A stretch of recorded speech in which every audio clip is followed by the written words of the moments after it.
Bienvenue sur un nouvel épisode de Watchlist. Faut que je vous explique ce qui s'est passé. J'ai été esclave de mes émotions. I need it! J'ai voulu acheter absolument des actions parce que j'avais été exposé à des informations qui m'ont donné énormément envie d'acheter ces actions. Et donc j'ai fait un prêt lombard sur 2 giros. On peut récupérer des liquidités pour, par exemple, acheter des actions en mettant en face le portefeuille qu'on a. Et donc j'ai YOLO sur l'effet de levier. Ça a vraiment mal tourné. Et je vais vous expliquer ce qui s'est passé. Alors, l'entreprise Vitasoy International, c'est une entreprise qui fait du soja. Quand on parle de lait de soja, Alors déjà, vous voyez, ça commence mal. Je ne vais pas défendre les produits que produit cette entreprise. Je vais vous expliquer ce qui s'est passé. Ce qui s'est passé, c'est que l'entreprise Vitasoy International a publié des guidance d'augmentation de résultats d'à peu près 170%. Et ces informations ont été publiées le 17 mai. Vous voyez donc le temps que ça mouline dans mon cerveau. Boum, le lundi 20 mai, d'attaque, je passe en ordre et j'achète des Vitasoy parce qu'il fallait absolument que j'achète du Vitasoy. En plus, il y avait un vrai narratif, c'est-à-dire que l'entreprise a eu un gros bad buzz, vraiment un très très gros bad buzz en 2021 et elle commence à remonter la pente vis-à-vis de ce bad buzz et donc elle publie ce fois 170% d'amélioration de résultats et donc on se dit que le 20 mai ça va exploser. Et effectivement, ça a vraiment explosé parce qu'on était à peu près ici et la valeur a pris on va dire 12% je crois à peu près ce jour-là. Moi je suis rentré en cours de route et donc du coup voilà, je suis rentré à 6,90, un truc comme ça. Et donc je n'ai profité que de la moitié de la hype que ça a créé. Le lendemain, boum, patatras, ça retombe à 6,90. Donc on me dit, bon, je n'ai pas gagné, mais je n'ai pas perdu. Je me dis, j'ai quand même fait cette opération pour gagner. Ça va remonter. Le lendemain, boum, 7,50. What is greed?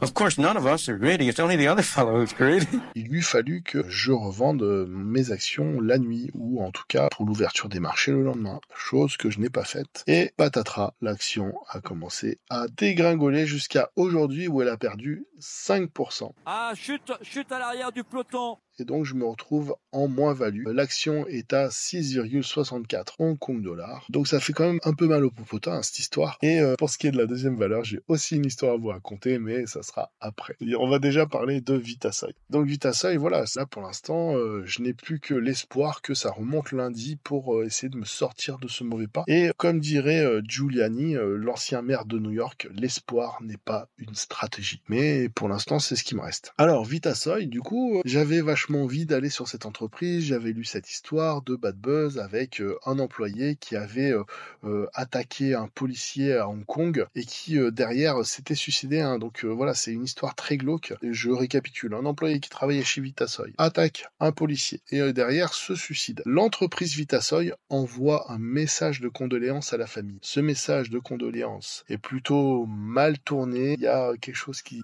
est mal pris par la population et donc ce message de condoléances fait un bad buzz phénoménal sur les réseaux sociaux chinois qui lance un boycott de la marque Vitasoy parce que on rigole pas avec les gens qui tuent des flics là-bas et donc il y a tout un mouvement de boycott de cette entreprise et de cette marque et donc malheureusement, Vitasoy se retrouve dans une situation, ma foi, très compliquée parce que on sort du Covid, on est encore semi-confiné en Chine, 2021-2022. 2022, donc le boycott a lieu et donc la marge d'exploitation s'effondre, la société commence à perdre un chiffre d'affaires énorme et se retrouve en 2023 avec donc une marge d'exploitation famélique mais qui commence à remonter un tout petit peu, un chiffre d'affaires qui est toujours en baisse, en berne. Donc une situation qui est vraiment très mauvaise pour la société Vitasoy. Et là, c'est là qu'on voit quand même que j'aurais dû faire mes devoirs, c'est-à-dire que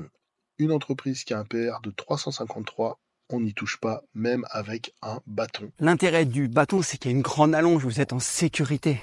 Éventuellement, on regarde le PEG ratio, si c'est une boîte qui est complètement Nvidia-esque, mais 353, c'est vraiment qu'il y a eu un gros souci. Et effectivement, il y avait eu un gros souci. Et effectivement, c'était une entreprise qui était en pleine recovery, qui sortait de ce bad buzz et qui allait tout déchirer par la suite. On voit que la valeur est complètement sous-évaluée, mais effectivement, elle a subi une histoire histoire qui aurait pu encore plus mal tourner pour l'entreprise. Et l'entreprise n'est pas sortie d'affaires, bien sûr dit en passant. Mais on peut se dire que les chiffres d'affaires étaient vraiment en belle augmentation jusqu'en 2019. Bon, après, il y a eu le Covid plus le bad buzz, mais on a quand même une belle résilience des chiffres d'affaires. Donc on se dit, bon, c'est une entreprise qui par ailleurs travaille aussi sur Hong Kong, sur Singapour, dans d'autres endroits et pas seulement sur mainland China. L'entreprise a commencer à bouffer un petit peu le trésor de guerre, hein, parce qu'on a quand même une trésorerie nette en 2023 qui est encore là, qui a fondu comme neige au soleil, mais qui est encore là. Donc voilà, on a une entreprise qui arrive à s'en sortir, qui arrive à générer des free cash flow qui restent corrects. Et ce fameux article du 17 mai sur Zone Bourse, Vitasol International prévoit une hausse de 176% de son bénéfice annuel. 176% du bénéfice annuel, mais c'est énorme.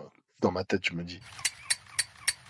Et effectivement, je me dis, ce 17 mai, on est un vendredi, je crois. Je vais essayer de profiter de ça. On va spéculer sur le truc. On va acheter des actions et ça va exploser. Et hop, on sort ni vu ni connu. On se fait une belle petite opération. Et bah, ça s'est pas passé comme prévu, hein, forcément. Donc effectivement, on est rentré par là. Et c'est bien monté là, mais on n'a pas pu vendre, et enfin surtout je n'ai pas vendu à cet endroit-là, et maintenant on est là. Donc il n'y a plus qu'à espérer que ça rebondisse sur la moyenne mobile, et que lundi ou mardi, on ait un prix de vente qui soit à peu près acceptable, et je sortirai la queue entre les jambes, éventuellement même si ça revenait à 6,90, déjà ça serait pas plus mal. Donc on apprend de ses erreurs, peut-être que je prendrai ma perte, hein, tout simplement, pour que ça me rappelle qu'il ne faut surtout pas investir sur le coup d'une émotion et sans avoir fait le travail préalable. Et je pense que c'est une erreur qui m'aidera et fera qu'on ne m'y reprendra plus. Merci Chuck. Travel Sky Technology. Alors, c'est une entreprise qui est différente parce que là, j'ai une thèse d'investissement et j'avais fait le homework pour cette entreprise. Ça faisait pas mal de temps que je tournais autour. Donc, vous voyez, il y a eu une chute exceptionnelle à ce moment-là parce qu'on a eu une baisse des guidance un peu avant la publication des résultats 2023. Et ensuite, vous voyez, l'action a commencé à remonter tout doucement. Et moi, bien sûr, je l'ai acheté au meilleur moment, tout en haut de la remontada. Et là, depuis, la valeur a perdu 12% à peu près. Donc, je me retrouve un petit peu sous pression. Pourquoi est-ce que je me retrouve sous pression? Vous me direz, perte de 12%, j'en ai vu d'autres, hein, pas la première fois. Et au final, quand on croit à une entreprise, on se dit plus, ah, bah c'est les soldes. Finalement, on a envie de renforcer. Et oui, sauf que je vous rappelle que effectivement, bon, ces 12%, ça représente quand même 170 € parce qu'on a 1000 actions Travel Sky Technology parce que bien sûr, avec la bourse de Hong Kong, il faut que ce soit des multiples 2000 quand on achète les actions. Et vous me direz, bah ces 12%, bon, bah je pourrais les prendre avec philosophie en me disant ça va remonter, je connais bien les fondamentaux de l'entreprise, j'ai une thèse d'investissement qui est solide, ce qui est le cas, mais j'ai fait un prêt lombard à côté. Et c'est ça qui vraiment me pose problème. Bon, je vous dirai tout à l'heure quelle décision j'ai prise. Donc, on revient au profit warning en début d'année, hein, le 16 janvier 2024, qui donne lieu à cette magnifique chute du cours, vraiment assez vertigineuse quand même, hein. On a perdu presque 20% à ce moment-là. On va regarder un petit peu les chiffres sur Zone Bourse. Alors, bon, déjà, on a un chiffre d'affaires qui, avant le Covid, était vraiment sur une pente magnifique, avec finalement une situation vraiment très très très très bonne pour l'entreprise. On voit que ensuite on a des multiples qui deviennent très importants et le PER a quand même pas mal baissé en 2023. On a quand même des chiffres qui sont pas exceptionnels, mais la situation tendrait à s'améliorer en 2024. En termes de chiffres, on va avoir un petit peu de dividendes. Voilà, il y a tout un tas de voyants qui commencent à passer au vert et on a une amélioration de la situation avec des marges qui redeviennent normales pour l'entreprise à 21,93% pour 2023 et à 20% sur la marge nette. Donc ça commence à avoir de la gueule, ça commence à être beaucoup mieux, le chiffre d'affaires s'améliore énormément et on a tendance à penser que tous ces chiffres-là vont s'améliorer. L'entreprise a une trésorerie très importante. Si on regarde la publication de résultats de 2023, on a une trésorerie nette qui est encore très importante et on devrait atteindre des ROE qui seront aux alentours de 10% et on a quand même un gros focus score qui est très très bon. Et en plus, on a une valeur qui est vraiment très très sous-évaluée. Pour Gros Focus, l'entreprise devrait être à peu près à 18 $ hongkongais. C'est tout ce qu'on souhaite, hein. C'est tout ce qu'on espère. Alors, c'est une entreprise qui fait du B2B et qui a comme clients les 41 compagnies aériennes chinoises et à peu près 370 clients étrangers et régionaux. Alors, c'est une entreprise qui fait 55% de son chiffre d'affaires sur les technologies de l'information pour l'aviation. Et après, on a tout un tas de technologies spécifiques en service pour les compagnies aéronautiques. Vous avez un petit peu de paiement, vous avez du ticketing, vous avez du leasing, vous avez de la logistique et des data. Mais en tout cas, voilà, ce qu'il faut se dire, c'est vraiment une société qui est spécialisée pour accompagner et faire du soutien technologique aux compagnies aériennes. Pour reprendre une expression de Xavier Delmas, c'est une entreprise qui est très sticky, c'est-à-dire que quand vous avez une compagnie aérienne qui travaille avec une entreprise spécifique sur l'informatique, pour en changer, il faut reformer son personnel, il faut réutiliser des nouveaux logiciels et c'est très très compliqué. Donc c'est des marchés qui sont captifs. En plus, c'est une entreprise qui propose des technologies très spécifiques, notamment la reconnaissance faciale de sécurité, l'authentification et l'identification. Ils sont très forts sur ces sujets-là, hein. C'est un petit peu Big Brother, mais voilà, concernant par exemple des projets d'embarquement à visage découvert, ça peut proposer un gain de temps assez important, ça peut être des technologies d'avenir. Ma théorie d'investissement, c'est que depuis le Covid,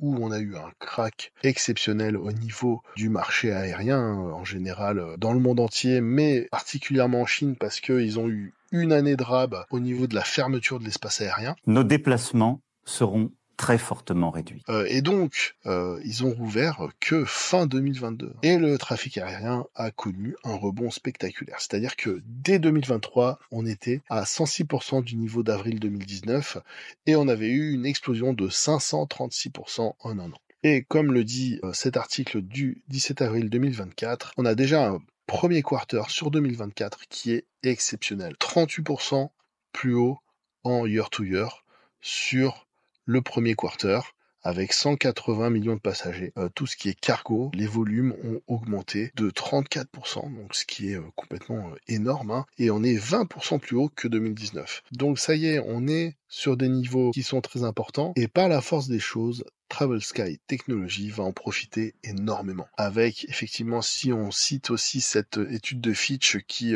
peu ou prou, donne à peu près les mêmes chiffres, mais souligne quand même que vous avez eu un travel rush sur le Nouvel An chinois. Et ensuite, on va arriver sur la période touristique de l'année, donc tout l'été, qui bénéficie maintenant d'une réouverture de la Chine complète au tourisme, avec des facilités pour les visas aussi par ailleurs. Donc voilà, on a tout un tas de choses qui font que on va avoir des volumes sur l'espace aérien chinois et sur les compagnies aériennes chinoises qui vont être exceptionnels sur l'année 2024. On voit déjà que sur le trafic international mondial, on a quasiment rattrapé en 2023 les volumes, et donc 2024, on devrait repartir sur des progressions et sur de la croissance. Je vais vous dire exactement ce que je vais faire. Vite à seuil, on va vendre, parce que je ne crois pas du tout en valeur, c'était purement spéculatif. Je me suis fait avoir, je n'ai pas vendu au bon moment, j'aurais pu gagner de l'argent, mais probablement que je vais en perdre. Je me laisse quand même la semaine prochaine pour voir un petit peu comment ça va tourner. Peut-être que ça va encore aggraver la situation, mais ça me fera une bonne leçon. Et je pense que quand j'aurai envie de façon impérieuse d'investir dans une valeur, et il faudra le faire vite, parce que tu comprends, c'est une super opportunité, et ben non, je réfléchirai peut-être à 2 fois, 3 fois, 4 fois, je ferai 10 fois le tour de la question avant d'investir 1500 balles dans une valeur. En revanche, Travel Sky International, c'est pas la même chose, parce que je crois plutôt en la valeur. Je pense que il y a du potentiel pour le futur, et si j'avais un peu plus de liquidité, peut-être que à 12%, j'aurais remis une petite cartouche. Allez, en route vers l'aventure, pour augmenter la taille de ma position et surtout pour lisser un petit peu mon PRU. Mais en tout cas, je suis persuadé que la valeur va monter. Donc, qu'est-ce que je vais faire ? J'aime pas trop ça, mais je vais aller piocher dans mon épargne de secours et je vais combler le trou du prêt lombard, parce que finalement, faire de l'effet de levier, c'est pas trop ma tasse de thé. Ça me crée plus de stress qu'autre chose, et ça, c'est pas une bonne chose. Je vous dis à très bientôt et je vous souhaite une bonne journée.